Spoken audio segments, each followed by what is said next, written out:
Buenos días, iglesia. Queremos darles la bienvenida a este nuevo servicio. Un placer poder unirnos en alabar a nuestro Señor y en aprender de Él a través de la meditación de su palabra. Quiero invitarles a que juntos leamos unos versículos antes de comenzar el tiempo de adoración. Acompáñenos a leer Salmo 4 del 6 al 8. Muchos son los que dicen: ¿quién nos mostrará el bien? Alza sobre nosotros, oh Jehová, la luz de tu rostro. Tú diste alegría a mi corazón, mayor que la de ellos cuando abundaba su grano y su mosto.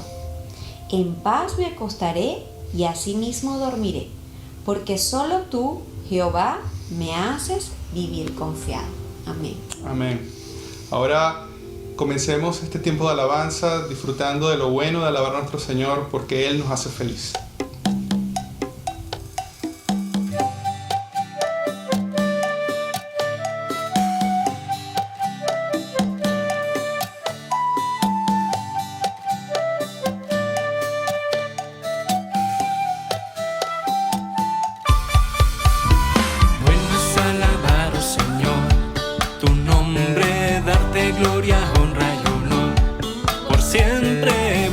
Alabarte, Jesús, y gozarme en tu poder.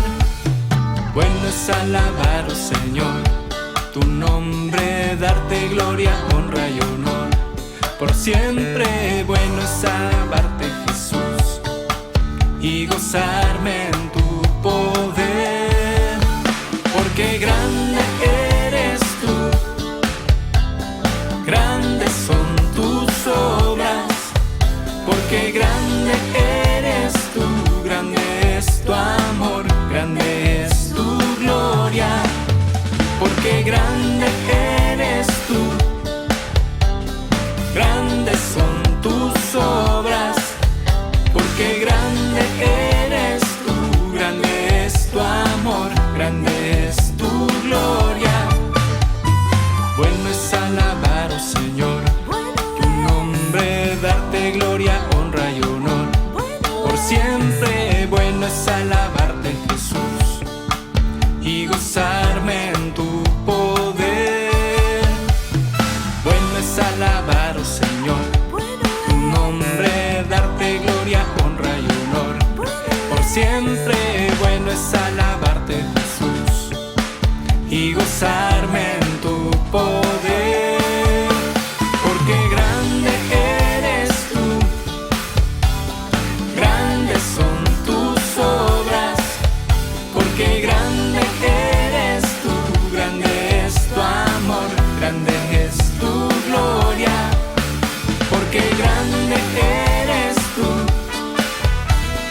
grandes son tus obras, porque grande eres tú, grande es tu amor, grande es tu gloria.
Tú eres Dios de esta tierra, tú eres Rey de esta gente, tú eres Dios de esta patria, Señor. Tú eres luz en tinieblas, tú eres la esperanza, tú eres paz al inquieto, Señor. Como Dios no hay nadie, como Dios no hay nadie.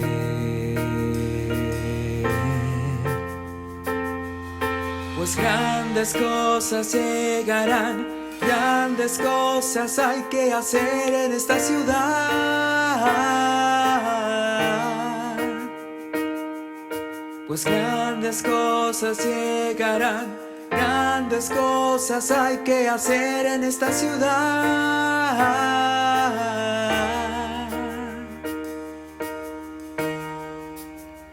Tú eres Dios de esta tierra, tú eres Rey de esta gente, tú eres Dios de esta patria, Señor. Tú eres luz en tinieblas, tú eres la esperanza, tú eres paz al inquieto, Señor. Como Dios no hay nadie,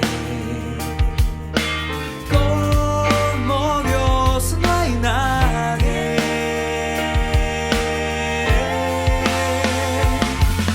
Pues grandes cosas llegarán, grandes cosas hay que hacer en esta ciudad.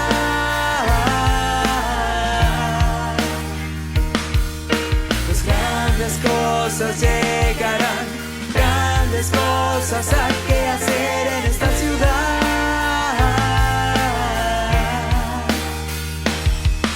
Pues grandes cosas llegarán, grandes cosas hay que hacer en esta ciudad.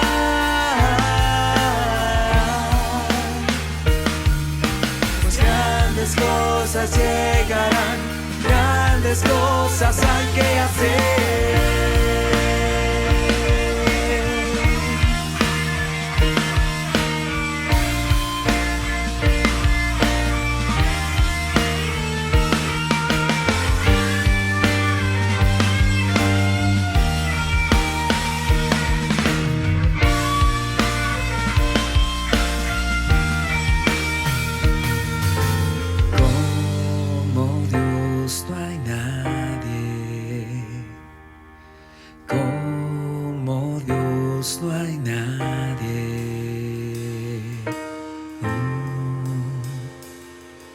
Pues grandes cosas llegarán, grandes cosas hay que hacer en esta ciudad.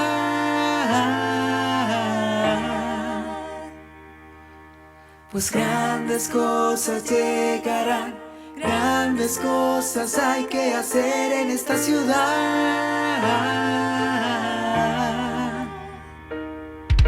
Pues grandes cosas llegarán, grandes cosas hay que hacer en esta ciudad.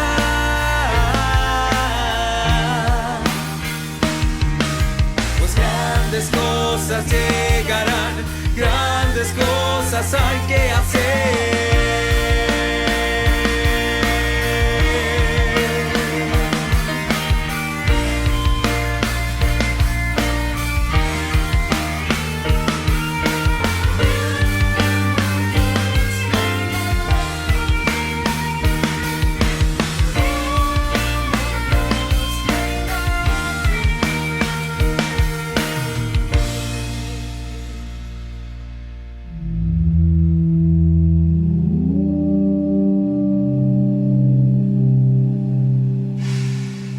Muy buenos días, Iglesia. Una vez más, juntos a través de la televisión, las laptops, de manera virtual. Hoy continuamos con nuestra serie La Iglesia en medio de la tormenta y el tema de hoy es una economía incierta. Permíteme tener una palabra de oración antes de continuar. Padre, bueno, te agradecemos este tiempo y rogamos que seas tú hablando nuestras vidas conforme a tus planes. En el nombre de Jesús. Amén. Tras el primer encuentro que tuvo Pablo con los filipenses, que se describe allí en Hechos de los Apóstoles, tú recordarás capítulo 16, cuando Pablo intenta ir en viaje misionero hacia Asia, el Espíritu Santo lo detiene, se lo impide, ¿verdad? Y tiene una visión de ese varón macedónico que tiene que ir a Macedonia. Y efectivamente, Pablo va para allá. Es el primer punto de evangelización de Pablo en Europa, en el segundo viaje misionero, la ciudad de Filipos. Por allí entra el evangelio hacia Europa. Ahora, la carta de Filipos, a Filipenses incluye un testimonio muy personal de un hombre que tú y yo conocemos como Saulo de Tarso, que es Pablo. Esta es la carta más personal de todas las epístolas que escribe Pablo a las iglesias. ¿Por qué? Porque incluye un testimonio expreso o tácito que ha ido madurando en base a esa relación que él ha tenido con la iglesia, diríamos hoy, sustentadora, enviadora. La iglesia de Filipos era una iglesia muy cercana a él, de tal manera que él podía descubrir su vida como cuando uno conversa con un amigo muy cercano, ¿no? Y es franco, y entonces él transparentemente comienza a conversar. Es interesante que esto lo podía hacer con la iglesia de Filipos, pero no con otras iglesias. Al inicio de su ministerio en Macedonia, la iglesia de Filipos fue quien lo sostuvo en el campo, ¿no? Pero cuando se fueron abriendo ya otros campos misioneros, la iglesia de Filipos ya no continuó. En su momento, recordemos esa hambruna que pasó la iglesia en Jerusalén, y también entonces se vio una vez más movida la iglesia de Filipos a retomar el cuidado de sus hermanos, y allí también retomó el cuidado ¿de quién? De Pablo. Se junta una ofrenda misionera para ayudar a Pablo y envían a Epafrodito. Epafrodito llega donde Pablo, que está en Roma ahora, pero está preso. Llega allí donde Pablo le entrega la ofrenda, pero Epafrodito enferma, y cuando se recupera, sana, es retornado a la ciudad de Filipos, y allí justamente le envía con Epafrodito la carta a la iglesia. Hay un tema particular, entre otros, que se da en esta epístola. ¿Cuál es? Es el gozo. Uno diría, en una circunstancia así, encontrarse en un penal. Así está Pablo. Podría estar bajo depresión, ¿no?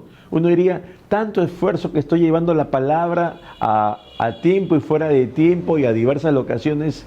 No hay una oposición del enemigo, se decae mi ánimo, mi espíritu. Estoy frente a un ya inminente juicio y probablemente llegue a la ejecución. Frente a un escenario sombrío así, y donde tal vez no ve un futuro ya ni cercano, uno diría, ¿cuál es la actitud de Pablo? ¿Y sabes qué es lo que refleja en esta carta que le envía a los filipenses? Gozo. Gozo tiene Pablo cuando justamente Cristo era anunciado. Gozo tiene Pablo cuando ve el crecimiento de sus discípulos, ve esa madurez espiritual, y que la cita justamente en esta epístola a los filipenses. Gozo tiene cuando ve esa vuelta a la manutención, a la provisión extraordinaria de esa iglesia por él. Pablo en esta epístola se expresa en primera persona 52 veces, lo que no acontece en ninguna otra de sus cartas. Esto es inusual. Permítanme leer Colosenses capítulo 4, verso 7. Todo lo que a mí se refiere os lo hará saber Tíquico, amado hermano y fiel ministro y consiervo en el Señor. Pablo se está dirigiendo a la iglesia que está en Colosas, pero sencillamente no les escribe nada, sino a través de Tíquico, él les comentará. Pero no es expreso en la carta su condición personal. En cambio, en Filipenses sí, te das cuenta. Y es interesante que en este capítulo 4, del verso 10 al 20, hay una sección en que justamente comparte su corazón. Podríamos ver a Pablo como hoy nosotros vemos a nuestros misioneros Hood, como vemos a los pastores del equipo, ¿no? En Miraflores, cualquiera de nosotros. Pero también nos podemos identificar en esta sección 4, del capítulo 4 de Filipenses a cualquiera de los que los políticos dicen, el ciudadano de a pie, es decir, tú y yo. Aquí nos podríamos identificar nosotros en su situación como la vivimos hoy nosotros en medio de la pandemia. La iglesia ante la tormenta. Permíteme leerte los versículos 10 y 11 de este capítulo 4. En gran manera me gocé en el Señor de que ya al fin habéis revivido vuestro cuidado de mí, de lo cual también estabais solícitos, pero os faltaba la oportunidad. No lo digo porque tenga escasez. Pongamos un instante en los zapatos de Pablo. Pablo está viviendo lo que muchos peruanos vivimos hoy al inicio de la fase 2, ¿verdad? Que es la reactivación económica, donde vivimos esta época de cuarentena con una mayor flexibilización. El Ministerio de la Producción indica que justamente muchas empresas se van a reactivar y aún indica que el 93% de ellas van a ser microempresas. ¿A qué obedece hoy? A la necesidad real que tiene el pueblo peruano. Si vemos la televisión, los programas noticiosos, ¿qué vemos? Que las calles están atiborradas de gente. Hemos visto los programas matinales Distrito de la Victoria, ¿verdad? ¿Qué vemos? Que hay hambre, que hay falta de recursos económicos en los hogares, que hay escasez. La falta de oportunidad que indica Pablo cuando se dirige a los filipenses, de que habían provisto para él, no queda claro si es que la iglesia de los Filipos no tenía recursos en su momento. No queda claro si es que no había alguien que pudiera llevar la ofrenda desde Filipos a Roma.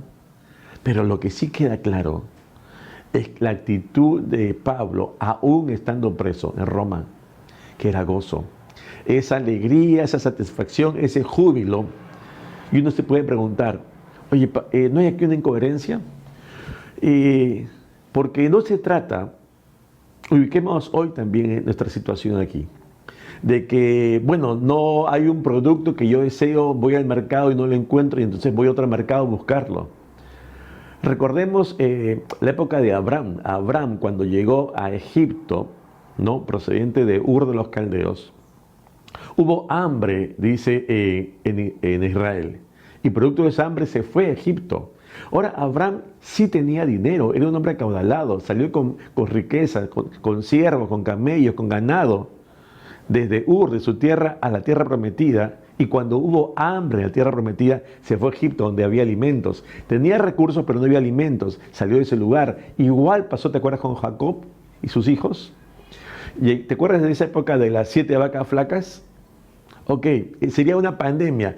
Hoy en Israel no había alimentos. ¿Y qué hace Jacob? Tiene recursos, pero no hay alimentos. Y manda a Egipto a comprar los alimentos. Es decir, son personas y familias que tienen recursos, pero no hay alimentos y tienen que hacer lo necesario para buscarlos. Pero otra es la realidad de aquellas familias que no tienen ni alimentos ni recursos. Y esa es la condición de Pablo aquí en ese momento. Ahora, es una situación de escasez, tal vez como el de la viuda de Sarepta, ¿te acuerdas? Que tenía su última porción de aceite para ahí hacer un poco de pan. Y como dijo, bueno, con esto me alimento yo y mi hijo y aquí morimos. No hay más alimentos. Hay escasez. La escasez significa en el original quedarse corto y que habla de penuria, que habla de pobreza. Y esa pobreza puede que sea nuestra realidad hoy o de algún familiar o conocido. Pero aún en la necesidad hay gozo. Ahora, uno se puede preguntar, ¿cómo en medio de esa falencia material, de esa escasez, donde no vemos nada sobre la mesa, cómo llego a este punto de tener gozo? Y la respuesta la da la misma palabra. ¿Sabes cuál es? Aprendió. El contentamiento es un tema que se adquiere, que es parte de la misma vida de fe.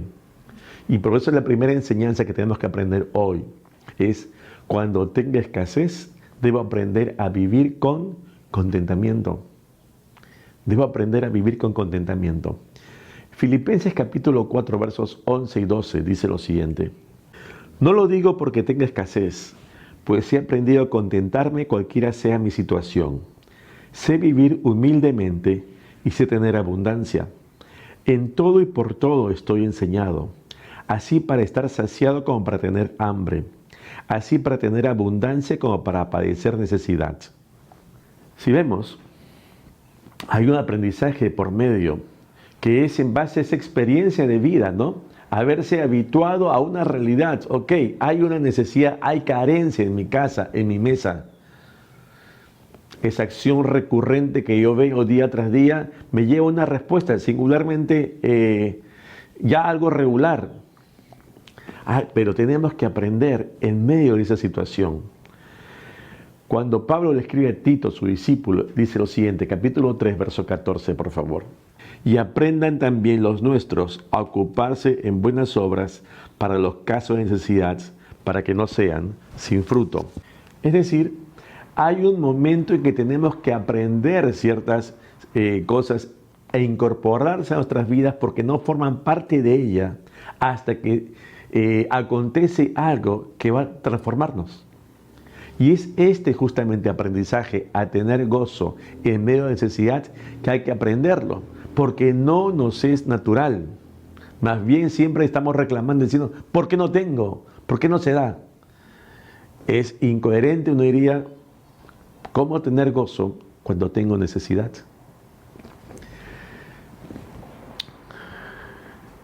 El tener gozo, cual fuera mi situación, como lo indica Pablo aquí en Filipenses. Él llega a citar, porque sé vivir humildemente, pero también a tener abundancia. Mira, son dos extremos que Pablo ha experimentado y tal vez tú y yo también hemos experimentado, a tener abundancia, pero también a tener necesidad. Hoy está haciendo referencia al segundo, a vivir humildemente. La palabra aquí es tapeino en el original y en el griego. ¿Qué significa? Habla justamente de bajarse uno mismo de esa condición que uno puede tener, de humillarse, de hacerse de más baja condición. Y aquí, en un sentido figurado, habla de ser pobre, ser una persona realmente con suma necesidad. Recordemos cuál era la condición primaria de Saulo de Tarso. Era un fariseo importante, seguramente un hombre con recursos económicos, pero que hoy, estando en Roma y preso, vemos que su vida pasa de la abundancia al hambre. Y él tuvo que aprender en medio de diversas circunstancias similares. 1 Corintios capítulo 4, verso 11. Hasta esta hora padecemos hambre, tenemos sed, estamos desnudos, somos abofeteados y no tenemos morada fija. 2 Corintios 6, 4. Antes bien, nos recomendamos en todo como ministros de Dios, en mucha paciencia, en tribulaciones, en necesidades, en angustias. Y hay otros pasajes más como 2 Corintios 11, 27 y otros más. La pregunta es, iglesia, ¿hemos aprendido a tener gozo en la necesidad? ¿Nos parece imposible? ¿Inviable? ¿Una locura? ¿Es subjetivo? Claro, solamente puedes pensar, si tienes algo en la mesa, tú puedes imaginar esa situación, pero es que no la vives. ¿Sabes cuál es la clave que nos da Pablo aquí? Ese versículo tan conocido que está en Filipenses 4:13. Tal vez tú lo puedas citar de memoria, ¿verdad? Que dice, todo lo puedo en Cristo que me fortalece. Este pasaje es tan conocido, pero es este el contexto donde se aplica justamente, yo puedo vivir en medio de mi necesidad porque yo estoy aferrado aquí a esa convicción de que Dios no me ha soltado. El medio en sí para aprender a tener gozo no es la práctica, sino ser consciente del obrar de Dios en uno. 2 Corintios 12:9. Recordarás por favor las palabras de Pablo. ¿Qué dice? Y me ha dicho, bástate mi gracia, porque mi poder se perfecciona en la debilidad. Por tanto, de buena gana me gloriaré más bien en mis debilidades, para que repose sobre mí el poder de Cristo. Claro, este es el contexto en que te acuerdas que Pablo estaba orando por una sanidad que nunca llegó. Pero él se daba cuenta de que necesitaba justamente ese poder de Dios. 1 Timoteo capítulo 1, verso 12. Doy gracias al que me fortaleció, a Cristo Jesús nuestro Señor, porque me tuvo por fiel poniéndome en el ministerio. Es el poder de Dios en nosotros, ese dunamis que me capacita. Es el Señor quien nos fortalece, quien nos da de sus fuerzas. Nosotros podemos estar ya habituados, incluso acostumbrados y hacernos diestros a manejarnos en una situación, cual fuere. Pero ello no significa que tengamos contentamiento. Tengo que hacerlo y me acostumbré y vivo así. Pero no significa que tenga gozo. Tengo necesidad y ya pues no me queda otra. Y no tengo gozo. El gozo aquí emerge como el resultado del obrar de Dios en ti. No lo olvides. Todo lo puede en Cristo que me fortalece. Y lo puede hacer en ti, en mí, en todos nosotros. Ojo, no es un llamado a la resignación, sino ¿a qué? A la dependencia de Dios. Tú recordarás la palabra de Jesús: separados de mí, nada podéis hacer. ¿Queremos ser autosuficientes? Esa es la distinción. Pero hay una segunda enseñanza que nos deja el apóstol Pablo aquí. Cuando yo tenga lo básico o más, como abundancia, debo aprender a dar al necesitado. Cuando tenga lo básico o más, debo aprender a dar al necesitado. Filipenses capítulo 4, versos 17. No es que busque dádivas, sino que busco fruto que abunde en vuestra cuenta. Pero todo lo recibido y tengo abundancia, estoy yendo habiendo recibido de Epafrodito lo que enviasteis, olor fragante, sacrificio acepto, agradable a Dios. Cuando yo no esté en esa línea de necesidad porque tengo, ¿no? Tengo lo suficiente, tengo la abundancia, entonces no me siento identificado con los que tienen necesidad, porque mi realidad es otra. Entonces tenemos que tomar el ejemplo de quién, de los que están en la iglesia de Filipos, que entonces comienzan a preocuparse en quienes no tienen. Pero no es una preocupación solo racional, bueno, pobrecitos, no, hay que ser algo práctico. Y no se trata, recuerda, de cantidad, sino de lo que hay en el corazón. Y Pablo va a reconocer justamente esa dádiva que se le entrega a él, producto de la generosidad de la iglesia de Filipos. Es una ofrenda que ahora efectivamente va a suplir su necesidad real, material. No es un tema de que, ¿qué hacemos para Pablo? No, se concretó.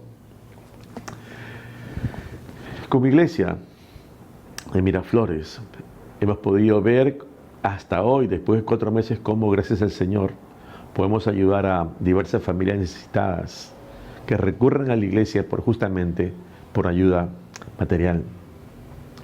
Hemos podido ser testigos cómo grupos pequeños, grupos humanos, incluso hoy dan económicamente ayuda a hermanos, a veces del extranjero, que residen aquí en Lima, para pagar los alquileres de sus habitaciones porque no pueden cubrirlos y tendrían que salir de ellos. Vemos cómo otros están comprando medicinas y enviándolas a los destinatarios, a los beneficiarios, 12 de la noche por delivery. Vemos cómo hermanos y familias donan alimentos de manera directa a los necesitados. Vemos cómo gente deposita, todos testigos que nos han informado, cómo gente deposita en cuentas de otros necesitados para ayudarles. Que muestra la preocupación sincera, real, ¿no?, de los unos por los otros. De que cuando tengo, entonces puedo ayudar a aquel que pasa necesidad. Es interesante que a veces nos preocupamos por los hermanos en la fe, pero no hay que preocuparnos solamente por ellos. Y yo veo el interés y lo veo en los motivos de oración, de los cultos de oración de la iglesia, como tenemos los empresarios que están pensando en que sus empresas sigan adelante en esta reactivación porque tienen familias que dependen del trabajo que ellos están teniendo al frente, ¿no? Y yo veo cuando justamente esa situación, del otro lado, hay gente que depende de ellos en un sentido, por el trabajo que le están dando.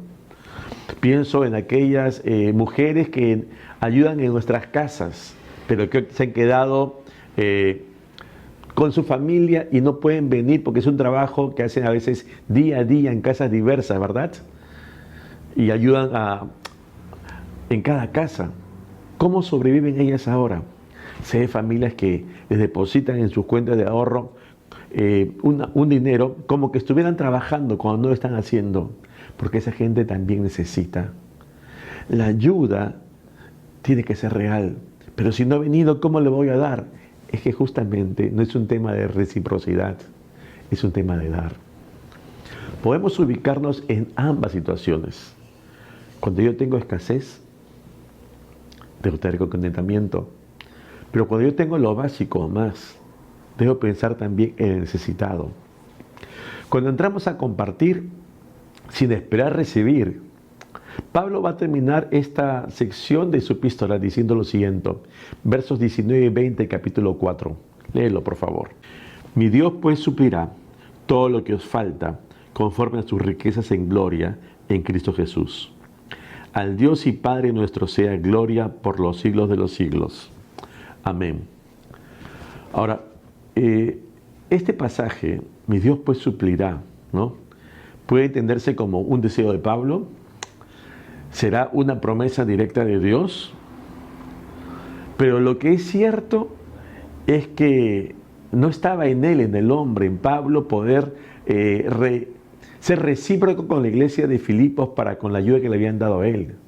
Pero lo que sí tenía convicción Pablo es que Dios iba a suplirles. Aquí es la palabra utilizada, pleró. ¿Sabes qué significa? Hacer repleto, atiborrar, rellenar. Ese hueco que está vacío, lo tapas, lo llenas una vasija vacía. Eso es justamente suplir. Suplir nuestra necesidad, suplir en nuestra vaciedad.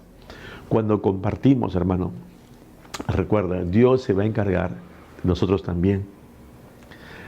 Todo lo que os falte, dice, cada uno sabe lo que necesita, lo que genuinamente requiere para vivir. Termino con esto. Siempre recibimos con gozo, ¿verdad? Pero cuando en necesidad tenemos que aprender a tener ese gozo. El tercer escenario es, y cuando doy con gozo. Filipenses 4:4 nos deja una cita del apóstol Pablo. Regocijaos en el Señor siempre. Otra vez os digo, regocijaos. Gozo. Jairo es la palabra aquí. Estar alegre, feliz. Es como cuando tú saludas a alguien, ¿verdad? Que estés bien. Hola, ¿qué tal? Qué lindo verte. Eso es Jairo. Es alegría. Una alegría hoy en tres facetas, ¿verdad? Que yo estoy justamente en tiempo de necesidad teniendo gozo. Cuando veo a otros y yo puedo, comparto y tengo gozo. El gozo debe ser justamente una característica nuestra como creyentes. Y por eso yo te invito a que tú puedas reflexionar y tal vez replantear alguna conducta personal o familiar como creyentes en casa y comenzar a aprender esta actitud que tuvo Pablo también en medio de su necesidad, o también que es el gozo, o aprender también a compartir cuando tenemos lo que es suficiente y compartir con otros para su necesidad. El Señor les bendiga. Permíteme orar para terminar. Padre, bueno, te damos gracias en esta mañana por tu palabra y te rogamos que seas tú llevándonos a las decisiones conforme a tu voluntad. Gracias, Padre, porque nos hace ver, Señor, que no vivimos aislados de un mundo que tú conoces y que nuestra realidad no es distinta a la de otros, Señor. Ayúdanos a que tengamos una fe real, práctica, que se evidencie en el día a día pensando en otros y no solo en nosotros. Te damos gracias, Señor, por tu palabra. En el nombre de Jesús. Amén. Iglesia, si el Señor lo permite, nos vemos también la próxima semana en un nuevo servicio. Dios les bendiga.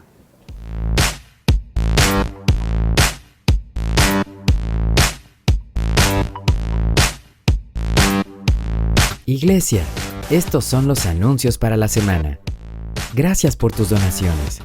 Junto a las iglesias de LED pudimos enviar nuestra ayuda en forma de ropa, alimentos y mucho más para nuestros amigos de la comunidad Shipibo Conibo en Cantagallo. La gloria sea para el Señor. Poco a poco retomamos nuestra academia bíblica. Desde el miércoles 1 de julio empezamos con el estudio online de primeros pasos. Este curso del primer nivel será dictado por el pastor Eduardo y transmitido por Facebook y YouTube. Y esa misma semana inicia el estudio de Primera de Pedro. Estará disponible en 2 horarios, martes o jueves a las 8 de la noche. Para este curso es necesario que te inscribas, porque será a través de Zoom. Busca el formulario de registro en la descripción de este video. Cupos limitados. También continuamos con nuestros devocionales diarios basados en proverbios. Ahora puedes encontrarlos en las plataformas de Spotify y Apple Podcast. Búscanos como Devocionales ACM Miraflores. No te olvides que los días miércoles tenemos una cita para orar. Estaremos en vivo intercediendo por los motivos de oración de la iglesia.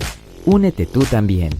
Y la próxima semana nos acompaña el pastor Roberto Bastante con un tema especial por el Día del Padre. Te esperamos.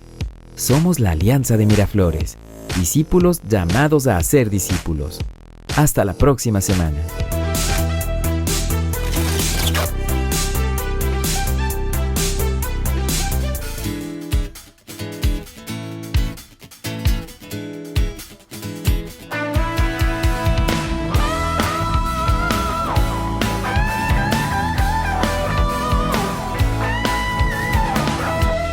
Sé que Él me rescató, su sangre me perdonó. Creo en Él, creo en Él. Mis culpas se las tomó, mis penas se las curó. Creo en Él.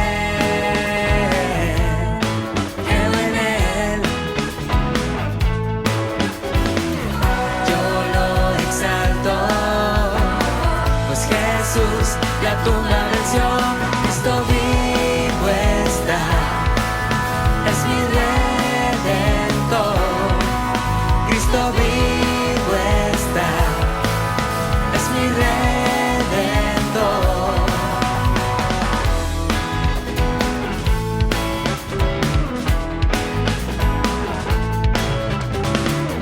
Yo sé que Él me rescató, su sangre me perdonó. Creo en Él, creo en Él. Mis culpas se las tomó, mis penas se las curó. Creo en Él, creo en Él. Yo lo exalto, pues Jesús la tumba venció, Cristo vivo está, es mi redentor. Cristo vivo está, es mi redentor.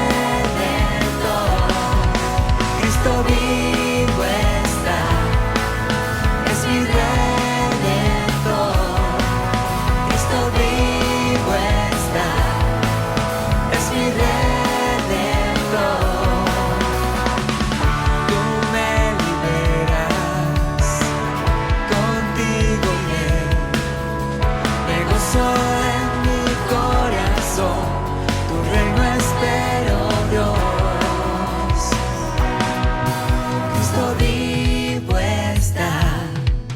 Es mi redentor, Cristo vivo está, es mi redentor, Cristo vivo está, es mi redentor, Cristo vivo está, es mi redentor, Cristo vivo está, es mi redentor.